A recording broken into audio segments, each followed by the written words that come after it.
DamianKarlson.com. This is a professional VMware brown bag. We're doing the VCP5 series. Tonight is Wednesday, January the 11th. It is 7 p.m. Central, and I'll be acting as both the host and the presenter this evening to kind of get things started. Over the next few weeks, we're going to be having guest hosts come on to work through the sections of the VCP5 blueprint, which, of course, if you don't know, is available on VMware.com underneath the education drop-down, I believe. So anyhow, my name is Damian Karlson. I'm on Twitter. I am at 6footdad. I've been doing these brown bags here for a while. I've got all of my VCP4 or my vSphere 4 certs, such as VCP4, the DCA4, and the DCD4. Of course, the 5-track is the new track that we're all kind of going for this time. And I've not yet sat the VCP5. There are a few folks that have already. One of them is Nick Marshall. You can find him on Twitter, as well as Jason Langer. They both have their VCP5. So if you guys have any questions,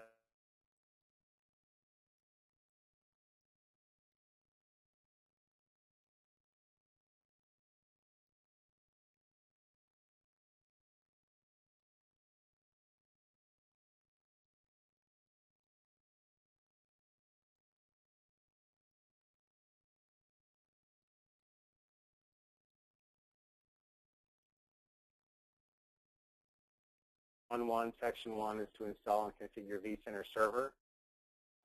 Some basic things to kind of get out of the way, and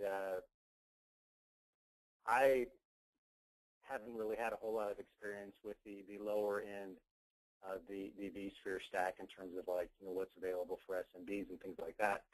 But there are multiple available vCenter server editions. There's the Foundation, which has up to 3 hosts.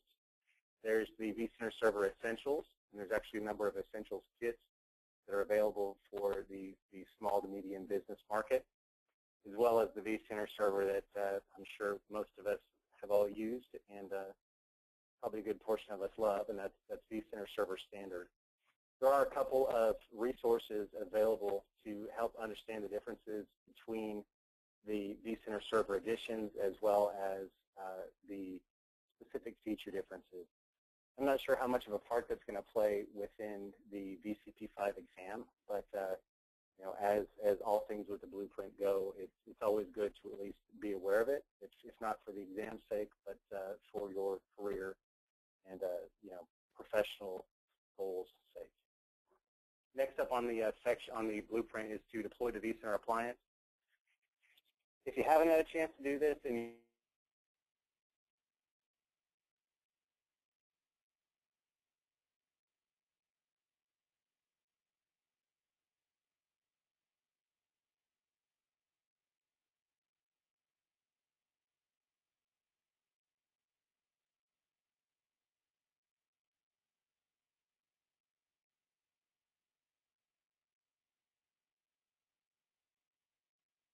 run it on your own hardware if you'd like to take a look at it. It is a cool alternative to installing vCenter on a physical Windows box or on a Windows VM. There are some downsides to it, and some of those downsides are things like no update manager available. There's no linked mode, no support for the vSphere storage appliance, and Oracle is the only external database. I'm sure we all just love us some Oracle. The embedded database is DB2, and that only supports 5 hosts and 50 VMs. In addition, there's no vCenter heartbeat, which I guess kind of makes sense. Next up on the blueprint is to install the vCenter server into a virtual machine. There are a few design considerations that need to be taken into account whenever you install a vCenter server into a virtual machine. Some of those design considerations can include, what happens if there is an isolation event, or what happens if there's a failure or something like that. Where does the vCenter server live, and are your resources that you're making available through vCenter, things like virtual distributed switching and stuff like that, does that depend on vCenter being available for it to work? If it does, you definitely want to make sure that you've got something like a management cluster available to where you at least, sorry, I'm getting a glass of water here, to where you at least have an idea of where to start looking for your vCenter server if you need to go in and manually start that VM in order to get everything else back up and running. That being said, there are some really cool benefits to running vCenter within a virtual machine, and I'm sure that if you're in a virtualization, you already know a lot of those benefits to running as a VM. It can leverage the HA and the DRS abilities available within vSphere, as well as snapshot capability if you wanted to make some changes and have snapshot support available to you. Next up on the blueprint is sizing the vCenter server database. I really won't go into a whole lot of detail about that, but there is a sizing calculator available on VMware.com. At last check, it only supported vSphere 4. If there's a vSphere 5 out there and you guys know about it, please let me know within the questions or within the chat. As well as sizing that can be performed within the vCenter client. And so I'm going to go ahead and start jumping into the kind of the live lab section of things.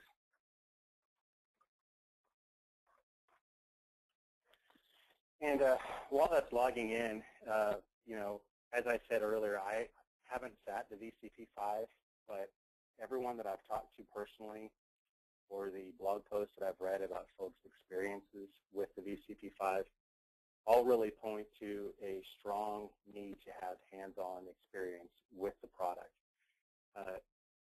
And I think that's good in a way that, I think VMware is trying to discourage some of the brain dumps and the other, kind of test websites that have crept up over the years. But at the same time, folks who don't have access to lab equipment or a test environment at work or something like that could make it kind of hard for you to kind of cut your teeth on vSphere 5. So I'm hoping that by some of the live labs that we'll be doing over the next couple of weeks, you'll at least have some exposure to what the interface might look like if you have not taken it before. That being said, I believe there is still a course requirement for folks who do not currently own a VCP4 in order to obtain a VCP5 certification. From what I understand, you can sit the exam, but you won't actually get your official cert until after you've passed a certified course for that.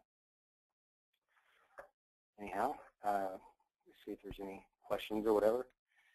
And most of you folks are off mute, so if you guys have any questions or whatever else, just please feel free to jump in. I certainly don't want to sit here and listen to myself talking for an hour, and I'd like to talk to a lot of you guys. So as I said, if you have any questions, please jump in. If you're muted and you just joined us, raise your hand within the webinar interface or pop me a question through chat, and I'll go ahead and get you unmuted. All right, so we were talking about sizing the vCenter database. So this is actually a kind of one of those inception labs in the fact that I've got access to a host over there in the UK, and on that host, I've set up the ability to run 64-bit VMs within it. And I've got a couple ESXi boxes, or VMs that you can see here. I've got a vCenter VM. I've also got the beginnings of a vCloud Director VM that is running the vCloud Director appliance.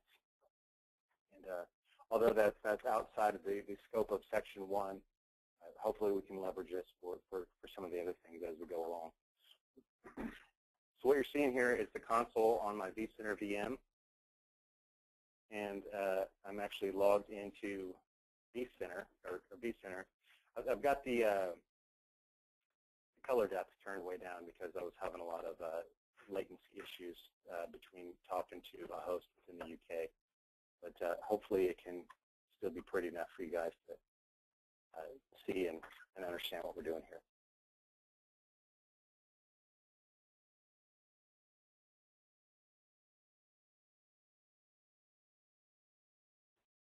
All right, so I was talking about accurately sizing the database. And Here's a question, Damian. Yes, sir. I'm just looking at your screen. How are you getting an evaluation license that's good through November? Pay no attention to the evaluation. Okay. So I am a vExpert for 2011. That's a community-based award. It really doesn't really mean anything in the big scheme of things, but it's the equivalent of a oh, good Lord, I'm trying to think of the Microsoft equivalent, the MVP that Microsoft does. It's one of those cool awards that folks like to get, but it doesn't really hold any true value, you know, like what a real certification like a VCP or a VCAP or a VCDX might hold. But one of the benefits of being a vExpert for 2011 is that Mr. John Troyer and a lot of the project groups over at VMware gave us access to extended evaluation licenses for a lot of the VMware stack. Does that answer your question? Absolutely. All right. So I actually, here we go. Here's the database size. I'm feeling like a fool for having to poke around for a minute. But this is one of the things that I mentioned here in the PowerPoint, where it can be done within the client itself, or it can be done from the calculator that's available on VMware.com.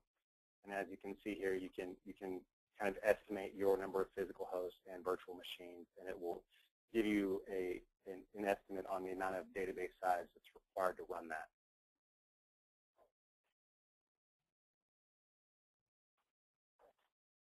All right. So next up on the Objective 1.1 is to understand the additional vCenter server components that come with the vCenter server ISO. Of course, we've got the client, which everyone knows. You know, the client connected to a host is just referred to as a client. Connected to a vCenter server, it's usually the vCenter client, although it's basically the same program, just you have different features that are available depending on whether you're connecting to a host or to the vCenter server itself. We also have a web client, which we talked about actually farther down the blueprint. The web client is typically based more for non-administrative users. You don't have the full width and depth of features and functionality available within the web client that you do within the installable client. But it is really cool for non-admin folks, you know, let's say operations or, you know, maybe application support or something like that. Folks want to be able to go in, make minor changes to VMs, perform power operations on VMs, things along those lines. Next up, we've got the ESXi dump collector. This is a new feature with vSphere 5. It can collect memory dumps of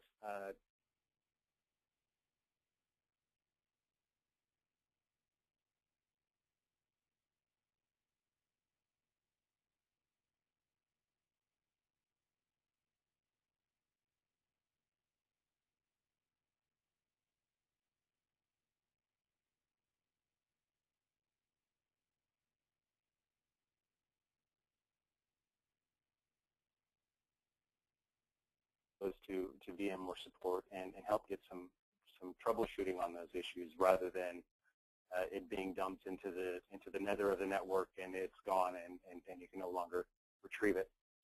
Next up is the syslog collector. It can collect system logs of ESXi hosts on a network location. This isn't a new idea. This is something that we've had for a while now within vSphere. You know, back with vSphere 4.1, you know, one of the VCAP things that we talked about was being able to set up ESXi logging to a network drive. Because, as you may or may not be aware, whenever ESXi reboots, it's stateless in the way that those logs typically disappear by default unless you're automatically collecting them with some other sort of means. So you want to be able to collect logs, collect dumps, things like that to be able to analyze what's going on with your ESXi hosts.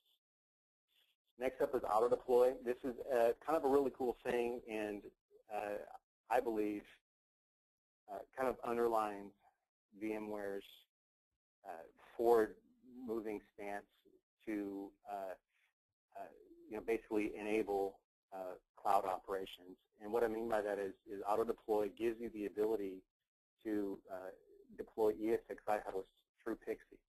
So if you think about it from, from a physical server perspective, let's say you've got a chassis of blades that are set aside to your cluster, and this cluster is smart enough to understand the demands needed to increase the number of hosts available to it. It can actually power on a blade. That blade, based on the DHCP that it picks up, can go out and look for a Pixie host. It'll pull in Pixie. It'll auto-deploy ESXi. It can leverage the authentication proxy that we see on the next bullet below, help it join the domain, get the credentials that it needs to, and basically auto-add itself to the cluster, which is a really, really cool feature. And isn't really talked about a whole lot because, I think it's not really a sexy, cool, headline kind of stuff. But if you think about being able to deploy and manage an elastic private cloud, it definitely comes in handy. I apologize here if you guys are asking me questions or chatting, and I'm unable to see it. Being both presenter and host does kind of present some challenges, which I didn't fully think through. So let me go ahead and take a look at some of the questions here before we move forward. I mentioned Jason Langer and Nick Marshall as both having sat the VCP5 and both of them being resources available to you on Twitter. If you guys have any questions, guys or girls, I'm just saying guys in the non-gender specific sense. Jason Langer is at Jace Langer, J-A-S-L-A-N-G-E-R. Nick Marshall, he's also the guy that handles our iTunes podcasts. He is at Nick Marshall 9. Tim, you have a question. Is the deck going to be available for download, or is it already? It will be available for download along with the video that I'm recording right now. So you can find it on professionalvmware.com. I'll probably also have a link to it from DamianKarlson.com. Tim, you said, will it work with Workstation 7 or 8 only? I'm guessing you're probably talking about the vCenter appliance. Yeah, correct. I believe only Workstation 8 because that gave us the 64-bit guest nesting ability, although I'm probably wrong on that one. If anyone knows any better, please give me a shout. Okay. Tim, you also had a question if these brown bags are going straight to the end of next month. I've got enough folks set aside to get us through all the way to the end of next month, although if memory serves, there's only 7 sections on the blueprint, which, if I'm doing my math right, only puts us through to like February the 18th or maybe the 25th, so not all the way through, but pretty close to the February 29th cutoff that VCP4s have available to them to avoid the course requirement. Okay, great. Thank you. John, Update Manager will work with VCSA, you just have to install it on another Windows server. I wouldn't be surprised, but it is not made available with the vCenter server appliance. Not really sure what Nick and Jason were talking about here. And again, I apologize. I've only got one 14-inch screen here that I'm trying to pack everything in, as well as not pollute the presentation. So, please don't get mad at me. All right. So next up, objective 1.2, install and configure VMware ESXi. Perform an interactive installation of ESXi. I would imagine if you're already a VCP4, you've done this at least once.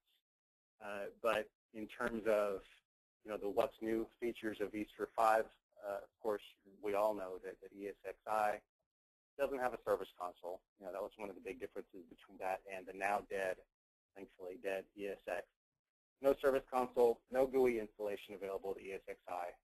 The installation, or the installer rather, actually looks quite a bit different from the installer that we're probably used to from 4.1 and the 4.0 days. It is a little bit cooler. You can do things like set root passwords on install rather than having to go in and set it afterwards. If you're going to be installing it where you're already attached to VMFS data stores, let's say within an upgrade or a fresh install situation, you will be presented with a number of different options. Those 3 options are to upgrade ESXi and preserve and preserve VMFS3, or to install ESXi and overwrite VMFS3 with VMFS5. You want to be careful with that, of course. Make sure if you're working in the production environment that you know what you're doing and you understand the consequences of overwriting VMFS. But just as a general rule, those are the upgrade options that you've got available to you. I think Marshall also wants to say to practice auto deploy. Thanks, Nick. That's the next bullet down. Practice auto deploy. Says there were a number of questions on it. I'm going to assume he's not thinking about the VCP exam. And he says that the yellow bricks link here that I have here was a good help to him. You can also read his blog about it at virtualnetworkdesign.com. But deploying ESXi hosts using auto deploy, it was a little bit too much to get into for the sake of the brown bag here. But I do show a link to Duncan Epping's website at yellowbricks.com about how to use vSphere5 auto deploy within your home lab, how to get it configured and kind of mess around with it. I would not be surprised at all if that was on the VCP5 exam, because I truly believe that auto deploy is a key feature of VMware's Cloud Vision moving forward, to be able to have that elasticity to bring new hosts online, as well as the elasticity to turn them off with DPM and things like that. They've had DPM for a while. Let's see. Next up, configure NTP on an ESXi host, and I'll go ahead and dive in and show you guys how that's done.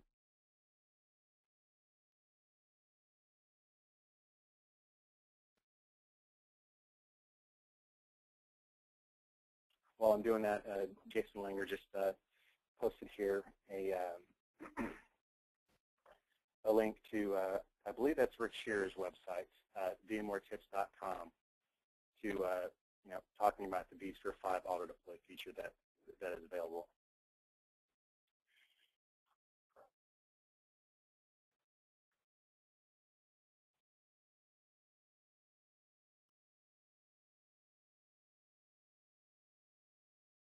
All right, so there's a number of bullet points here on the blueprint that are covered off within the client. So I wanted to kind of pull the client up and take a look at a number of those things. Although I imagine that a lot of folks, if you've spent time within a vSphere environment, you already know where these things are available. I thought for the sake of the brown bag, it would be nice to kind of show it within a real life environment. So in terms of configuring NTP, you're going to be able to select your host, the configuration tab, time configuration, which is listed here underneath the software window, and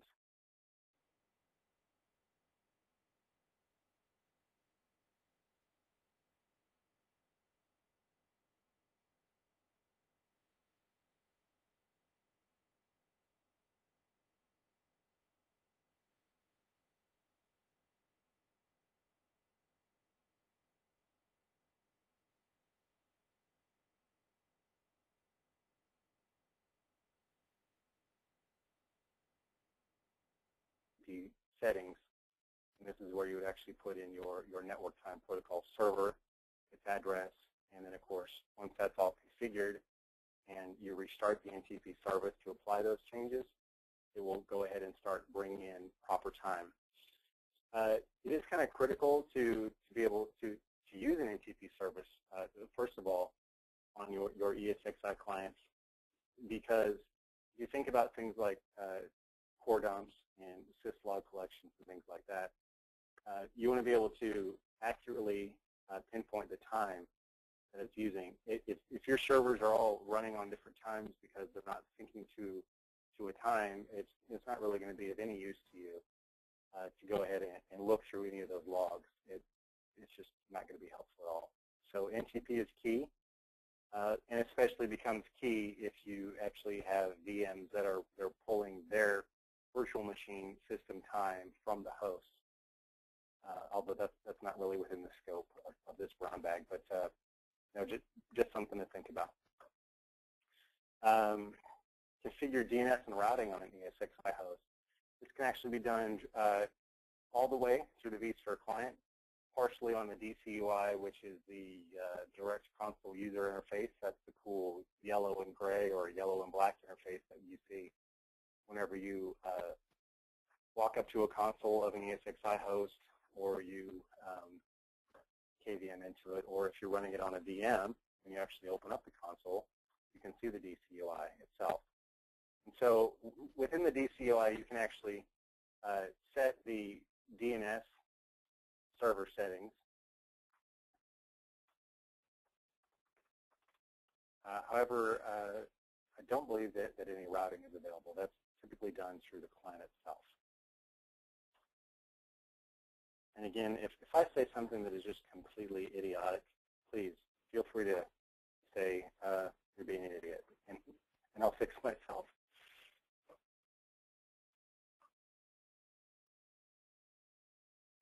There is the real Cody Bunch saying that he didn't think he'd make it, but he did, although he doesn't have any audio. I know that Cody's been busy at school and with other personal obligations, so he hasn't been able to do these brown bags. But he definitely has been a key help with planning and just being a great support person for these brown bags. So although you may not hear or see Cody on the brown bag, just know that he's working in the background to kind of help enable these for you guys. So DNS configuration is done here to the DCUI, as you see. Whenever you make these changes, of course, you have to restart your management network. So restart it quickly, bring in those DNS changes, and move on, as well as through the client itself. And here you would actually go to DNS and routing. And this is where you can set things like, looking in the following domains, your host names, and the DNS servers. This tab is available within the DCUI, just in a different view. And then, of course, your default gateway.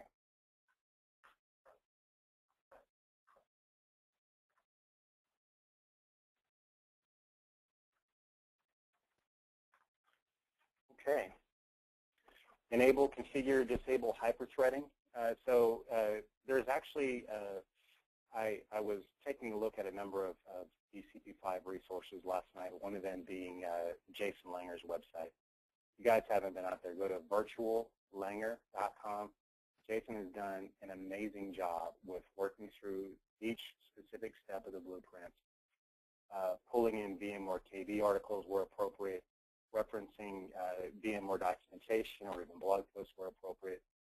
He's done a fantastic job with knocking out this blueprint. And I couldn't help but repurpose some of the information that he had for the sake of this brown bag. But, man, he's done an amazing job. So I've actually taken a whole lot of things that he had written about specific CPU instructions and things like that that ESXi required. And I just kind of boiled all that down to say, with proper hardware support, it can be enabled or disabled through the client itself.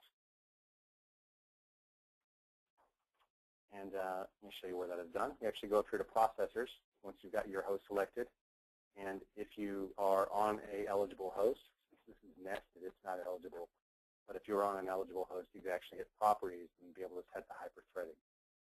I believe that the physical host that I'm kind of inceptioning into has that ability. So if I go through to configuration and then to procs,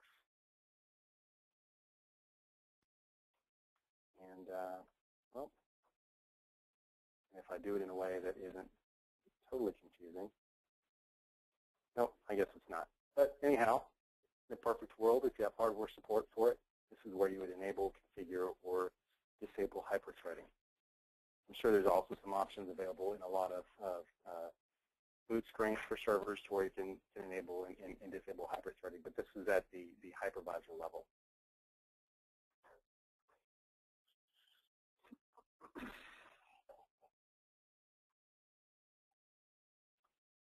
Okay, enable size or disable memory compression cache.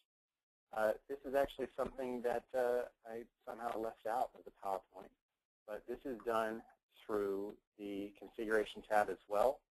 It is down here within the advanced settings. And help me out here, Jason. I think it's memory, if I'm not mistaken. But here you can actually change a number of those host-specific configurations within advanced settings. And Jason or virtuallanger.com has those specific things, or I'm sure you can hit up the knowledge base as well. And here he says mem.mem zip enable. So these advanced settings are all organized alphabetically. So we can scroll down here to our good friend mem.mem zip enable and mem.mem zip max %, which I'm sure everyone is going to memorize for the sake of this exam.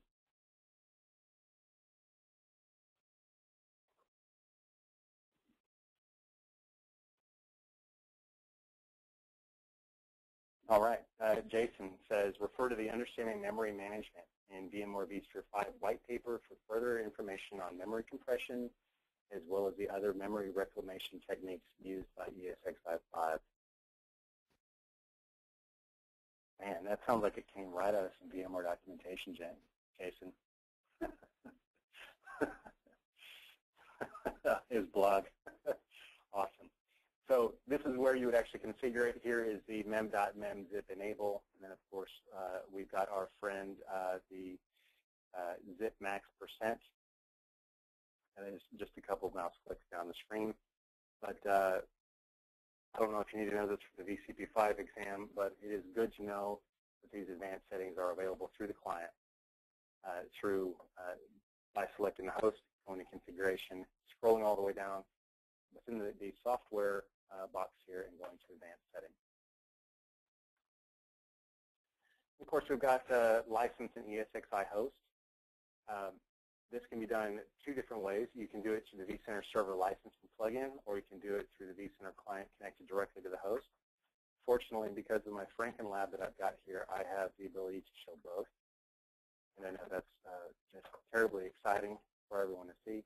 But connected directly to a host, as you can see, here are my license features. I don't believe that actually I do. Anyhow, you click Edit, you assign an existing license key to the host. License keys determine the features that you're going to have made available to the ESXi host. Some licenses, based on the licensing tier that it's at, give you more features than others. It's the same hypervisor, no matter which way you cut it. It's the key that determines what you get. That is done here by connecting directly to the host, clicking on configuration, and then going to license features, as well as can be done within the vCenter client itself. Very much the same way. Not very exciting. Or by going to Home and then to the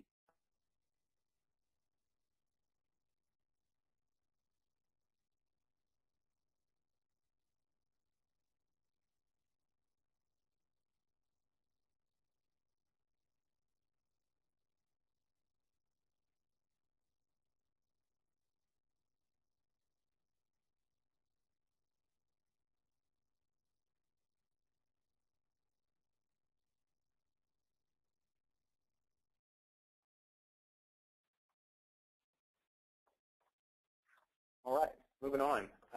Identify the upgrade requirements for ESXi hosts. This is part of Objective 1.3, planning and performing upgrades of vCenter. You know, a lot of these upgrade things that they talk about in the blueprint, I thought didn't really lend themselves very well to, you know, to this format or even to, you know, a PowerPoint presentation. If you've ever gone about the task of designing an upgrade, I'm sure you can imagine that it can be very complex, and there's a number of steps that need to be made in order to do it correctly. But you know, on those areas that I don't really choose to kind of dive into, I do want to point you guys to the vSphere upgrade guide. It's a PDF available within the vSphere documentation set, or even an HTML version as well. Go ahead and read through that and understand the implications, the pros and cons of different upgrade strategies within a existing vSphere environment. Some of the upgrade requirements for ESXi hosts. This again is one of those things that I just boiled down to just real basic 64-bit only, follow the VMware hardware compatibility list that's usually available at vmware.com/go/HCL. ESXi hosts also require 2 cores and 2 gigs of RAM at a minimum. Identify the steps required to upgrade a vSphere implementation. A number of these steps involve upgrading your vCenter server first, upgrading your clients that attach to that vCenter server, upgrading the hosts, upgrading the VMware tools on the VMs themselves. It can even include upgrading the virtual hardware that those VMs run on. It can include upgrading the VMFS version on the data stores. Although if you are going to be upgrading VMFS3 to VMFS5, understand the differences between upgrading in place and a fresh install. The actual specific term is slipping my mind at the moment, but there is a key difference in results between upgrading in place to new installs, and I believe that's actually the unified block size. I don't believe that you get the unified block if you upgrade in place versus a new install. The current version, Alex, of the VMware hardware is virtual machine hardware version 8. I believe ESX or vSphere 4 brought us hardware version 7, and now we're on hardware version 8. Upgrading VMware tools, I'm sure you guys are all familiar with that if you've spent any amount of time within a vSphere environment. Thank you, Matt. Initial block size remains on VMFS upgrade. So if you want to take advantage of the cool unified block size, always do new VMFS5 installs. Don't upgrade existing VMFS3 data stores. And so, that's another key thing to bear in mind if you're talking about an upgrade. Are we going to be provisioning new storage pools, making VMFS5 data storage on that, performing storage remotions of those VMs over to those? What are the impacts to the business? What are the maintenance strategies and things like that that are involved? Although, a lot of those things aren't really key to understanding or to what VMware is trying to communicate or trying to make sure that you know, these are good practices to know of as an admin working within a vSphere environment. Jason Langer points to an awesome article from Jason Bakke about VMFS5 versus VMFS3. What are the give and takes between an upgrade and an install? I think Bakke's in London this week for the Dell Storage Forum. Otherwise, I'm sure he would be here, being awesome as usual.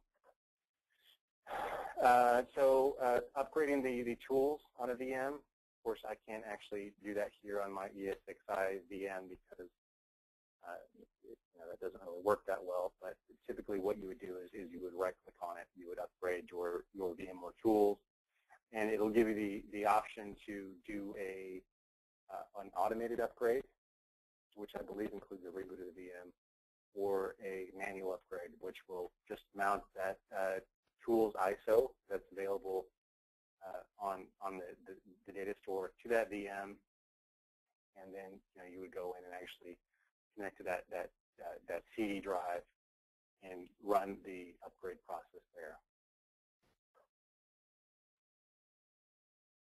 And Josh Atwell wants to point out the virtual hardware changes over time on his website.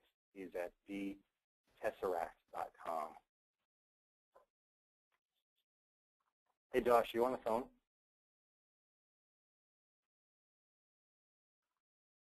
Are you muted? Yes. Josh, are you there, sir? How's it going? Can you hear me? Hey, what's up, man? How are you? I'm doing okay. Where did that Tesseract come from? Wasn't that like the Wrinkle in Time books from Madeleine L'Engle or something? No, Tesseract is a four-dimensional shape. Four-dimensional shape. Yeah. So with the what am I release, thinking about with the Wrinkle in Time book? oh, I thought it was something like that. I could be totally wrong, and I apologize. And feel free to make fun of me on Twitter or in person the next time you guys see me. no worries. I get the question a lot, actually. Yeah? Well, cool. Yeah. Let me go ahead and pause here and make sure that I don't have any other questions.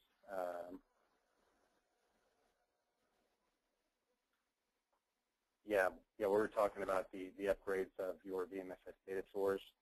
I think Marshall pointed out to storage remotion your VMs off, reformat the data store. Probably the best way to go ahead and handle that. And of course, you know, if you guys have ever been in a place where you've got your vSphere clusters licensed at different tiers, you know, sometimes you kind of run into the issue where you need to perform an action on a cluster that doesn't have that tier of licensing. One cool thing that that VMware doesn't really ding you about is you can actually license a host up and then license it back down, providing you don't have a specific feature enabled that requires a higher license.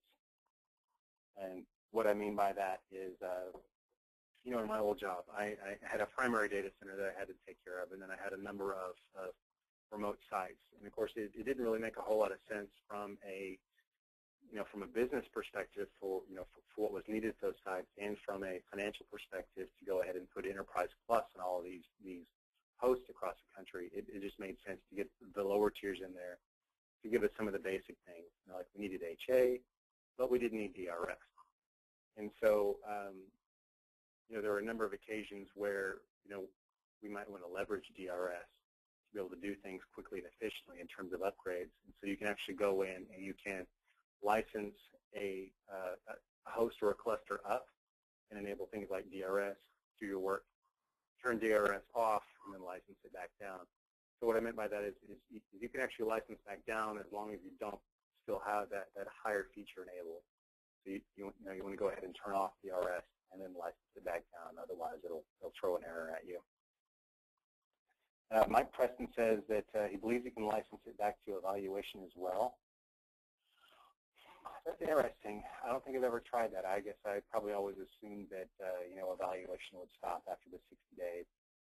Oh, okay. As long as it's still valid, right? So as long as you're within your initial eval time, you can always drop it back to eval and then take it to a licensed but possibly feature-restricted version. I hope that made sense to everybody and that I'm not just rambling on and on over here.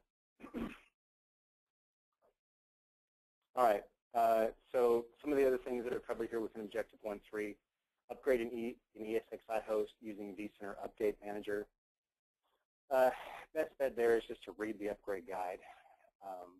There are some changes from Update Manager as well as some other changes that are being done from a DMA, a VMware Management Appliance point of view for what you can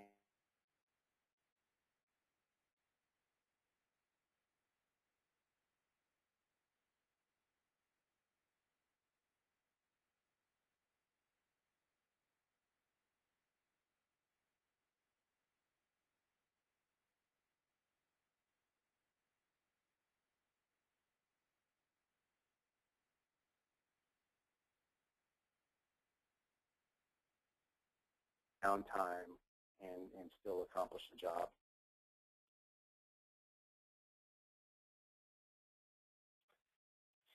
And Matt says that a few birdies that have taken the VCP5 said that it would be good to know Update Manager as well.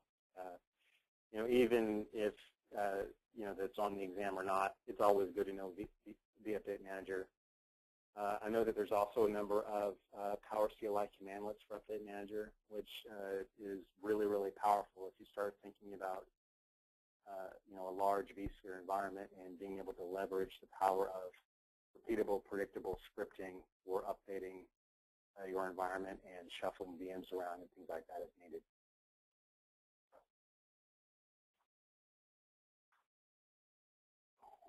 Okay, so Objective 1.4. Secure vCenter server and ESXi. First bullet point is to identify the common vCenter server privileges and roles. I just kind of took the easy way out and said read the security guide. That's a definite must. Also, even though it's probably not a core vSphere documentation artifact, it still is critical in your life as a vSphere professional to read the hardening guide as well. Don't know if there's a hardening guide out for 5 yet, but I know that there is one for 4.1. And that really points to a lot of design considerations that you need to have as you're designing a vSphere environment.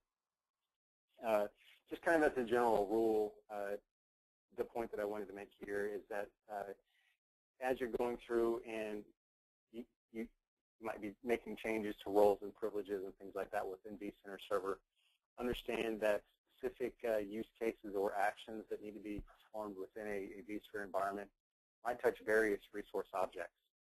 So what I mean by that, if you're going to be assigning the ability to provision a virtual machine to a non-admin or maybe a less than admin user, understand that you're going to have permissions that apply to the virtual machine. There's going to be permissions that apply to the resource pool. There's going to be permissions that apply to the data store, permissions that apply to the network, etc. So understand what each use case is doing and all the different pieces that a object within a vSphere environment might touch that you need to take a look at for roles and responsibilities point of view. Nick Marshall says, VCP5 tip, don't forget to freshen up on the older vSphere 4 stuff. He says that he concentrated too much study on just the new vSphere 5 features. Again, I think that points to VMware's kind of slight alteration in tactic for the certification for vSphere 5, and that is, more pointing towards the need to have hands-on administration. And the goal here is that you're actually a certified professional, meaning that you've worked with it actively, not that you've maybe taken a couple brain dumps and you're basically a paper VCP. And I think that's important because it strengthens the value of the certification for those of us that hold it, as well as the value for that certification to secure and possibly improve on the career that you already have. So it's always good that they're that they're making it sometimes more difficult because it does raise the bar and build value within that certification. Cody Bunch says for permissions, it's back to my earlier point, it's not always straightforward. And I've actually had this experience in the quote-unquote real-world customer side of the table. If you assign a role that you think will get something done, chances are, at least in my case, I found that there was something that I missed.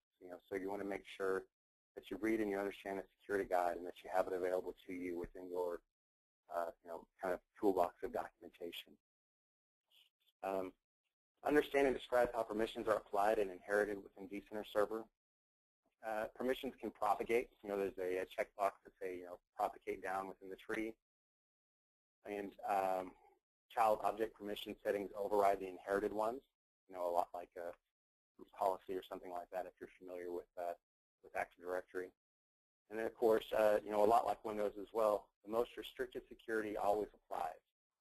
So, if there's ever a question of being more permissive or more restrictive, you're always going to get the more restrictive side.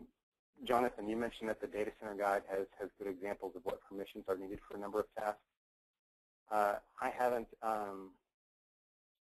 read all of the vSphere 5 documentation set. Is there a data center guide for vSphere 5, or is that the 4.1 set that I'm thinking of?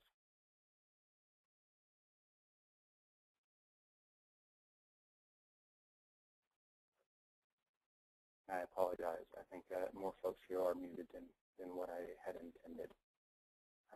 We had a number of people join since we started, and I haven't been very good at all with unmuting people.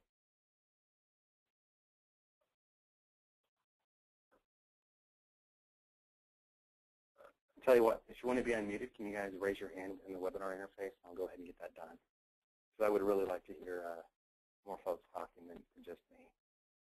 Tim, you're unmuted. Jason, Paul. Howdy. Anyone else? If you're muted and you don't want to be and you haven't raised your hand, you're still going to be muted. All right, so let's move forward. Configure and administer the ESXi firewall. That is done through the vSphere client, which I'll show you in a moment, as well as through the VMA.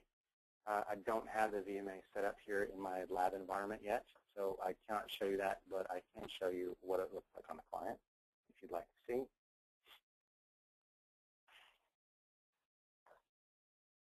So here on the client, you would go to our good friend, Mr. Configuration tab.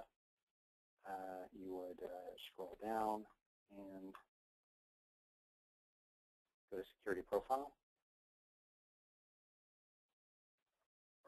And I apologize, but this is a little bit, the resolution on my Windows client here is not set up very high. So hopefully you guys can still see what I'm doing here. But here you would actually do your firewall properties or your services. And here you can actually go through and enable it, disable it. There's different options that you can set. You know, the startup policy, you can have it start now if you want, or start with the host if you want to reboot it. Of course, there's the firewall settings, and as well as what's available through the vSphere management appliance.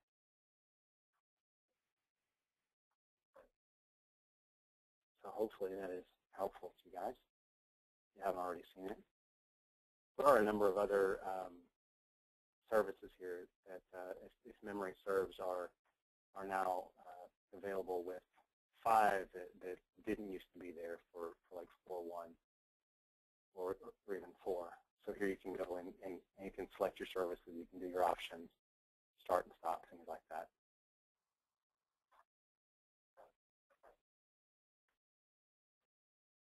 All right. Enable, configure, disable services in the firewall. We already covered that. Enable lockdown mode. That can be done through the client as well as through the DCUI. Help me out here. Here it is. Lockdown mode. Go to edit. You can lock that down. And this will prevent remote users from logging in directly to the host. So it's still available through the DCUI or through an authorized centralized management thing such as vCenter. And here's our good friend, Mr. DCUI. And as we log in, we can actually get over here to configure our lockdown mode. You know, there's some other things that aren't really mentioned on this section of the blueprint, but it's good to know. Down here in your troubleshooting options, you can actually enable the ESXi shell. You can enable SSH. And you can modify the shell type.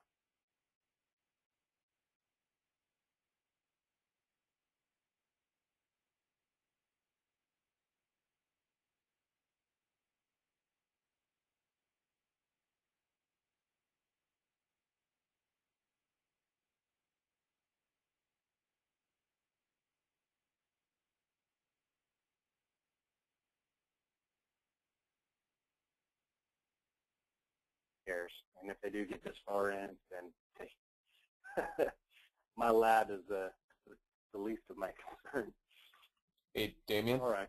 Yes, sir. Are we to assume now that since there's no service console, that for the exam they're not going to be asking us command line settings for turning services on and enabling firewall settings and so forth, like in 4?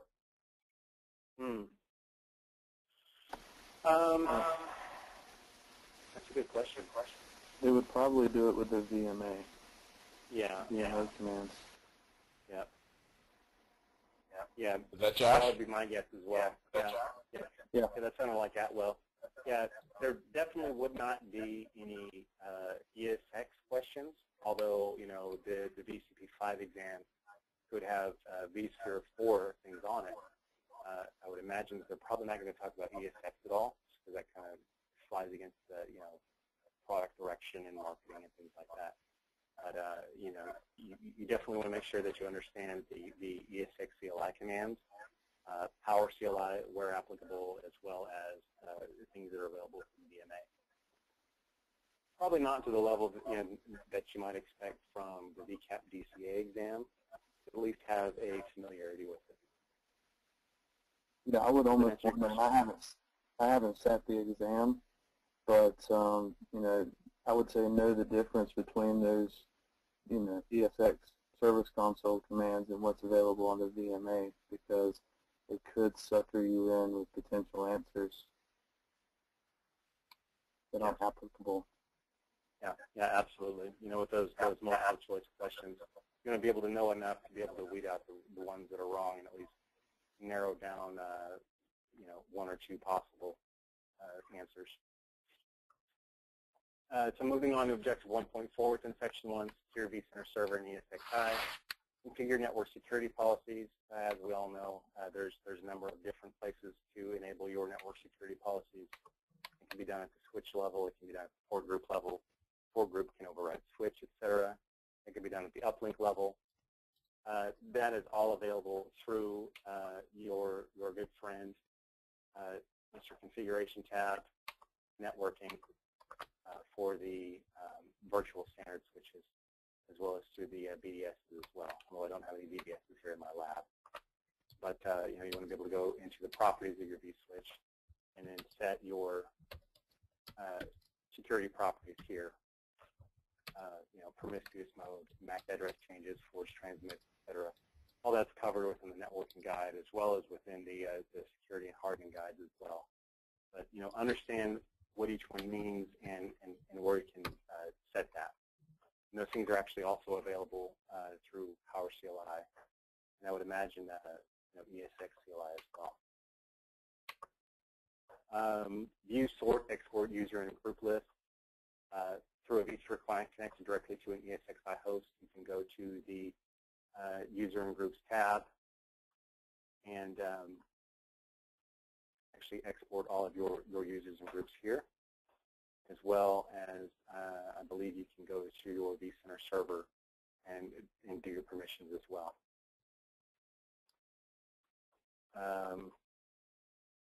Add, modify, remove permissions for users and groups on vCenter server inventory objects. Again, that's going to be done through the permissions tab within vCenter or your specific ESXi host through the vSphere client.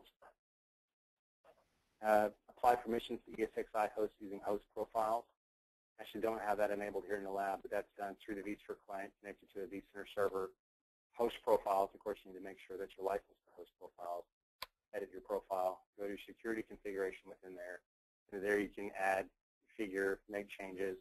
You can require certain security configurations, and then you can propagate that back down to the profile, and of course apply that profile to you know, the host or the clusters that you'd like to apply it to.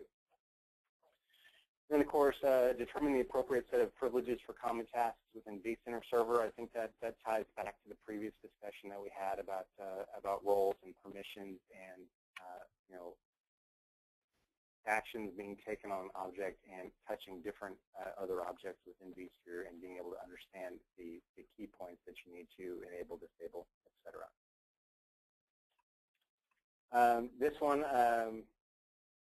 just kind of leads for self-study, because we're actually, I think we're coming up against the top of the hour, and I want to be respectful of everyone's time. And my voice is also starting to hurt me a little bit from talking for an hour straight.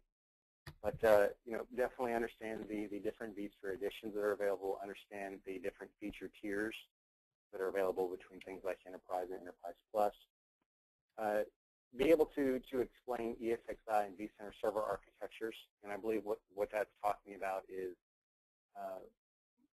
you know, if you were going to draw out a logical and a physical architecture diagram of a vSphere implementation, be able to know, you know, what's physical, what's virtual, what's logical, where the database sits, where services sit, where a hypervisor sits, where those VMs sit, and those those files that actually comprise the VM, where those sit, etc. Explain private, public, and hybrid cloud concepts. Not surprised at all that VMware is starting to bring cloud into the vSphere 5 certification. It makes a lot of sense, considering that cloud was a big part of the vSphere 5 product launch.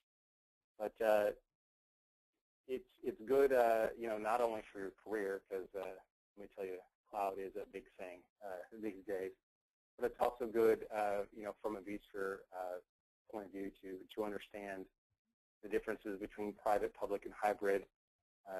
What makes it private versus public. What makes it hybrid, as well as the enabling technologies that can give you the ability to have a hybrid cloud. From a abstract point of view, it's easy to say, okay, well, we've got a hybrid cloud and workload is increasing, and so we can push this application from our private cloud out into an external service provider, and voila, we've got a hybrid cloud. That sounds really cool and great, but technology is not yet at the point where we can do, not without a lot of money and a lot of very specific technical restrictions. We're not really at the point where we can live migrate live workloads across, network boundaries and, from private out to public clouds. I mean, there's a lot of interactions between storage, between, front-end load on that VM, as well as, the networking to be able to get to that VM. So that being said, without, kind of going down a rabbit trail, be able to explain the different cloud concepts and at least have a general understanding of what public, private, and hybrid means. And of course, be able to determine your appropriate vSphere edition based on customer requirements.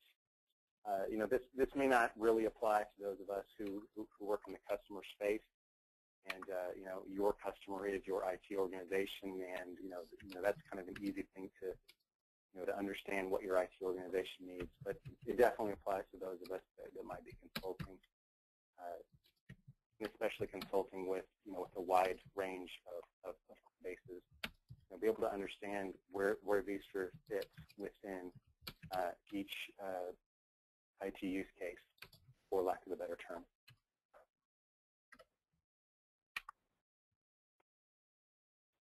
Okay, and I think we're at the end of the slideshow. That was a lot of talking. You see my good friend Vincent Stewart on here. Vincent's a new guy within the EMC consulting hierarchy, which is the company that I currently work for. But anyhow, anybody have any questions or anything else? Fire them at me. I'm all ears. In the meantime, Nick Marshall wants to say that if you're tuning in late to the Brown Bag, I should be able to have this video exported and uploaded to Cody and into Nick's hands very soon. So be on the lookout for a post on professionalvmware.com with the show notes, as well as the availability of the podcast from iTunes or on the RSS feed for those of you who may be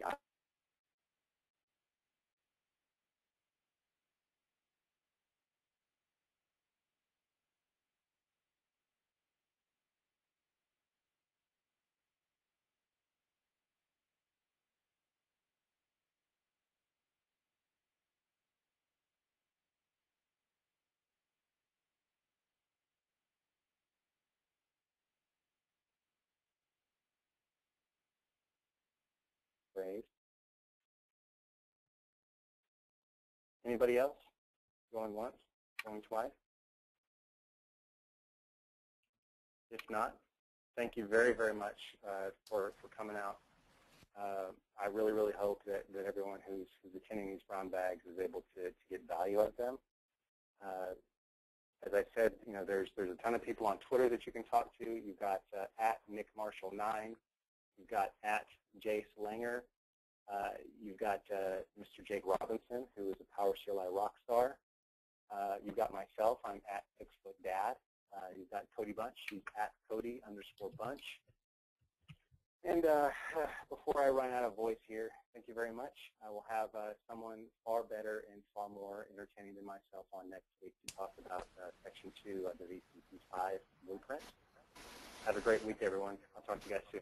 Thanks, Damian. We appreciate it. Great job, buddy. Thank you. Good night. Thanks a lot. Good night, guys.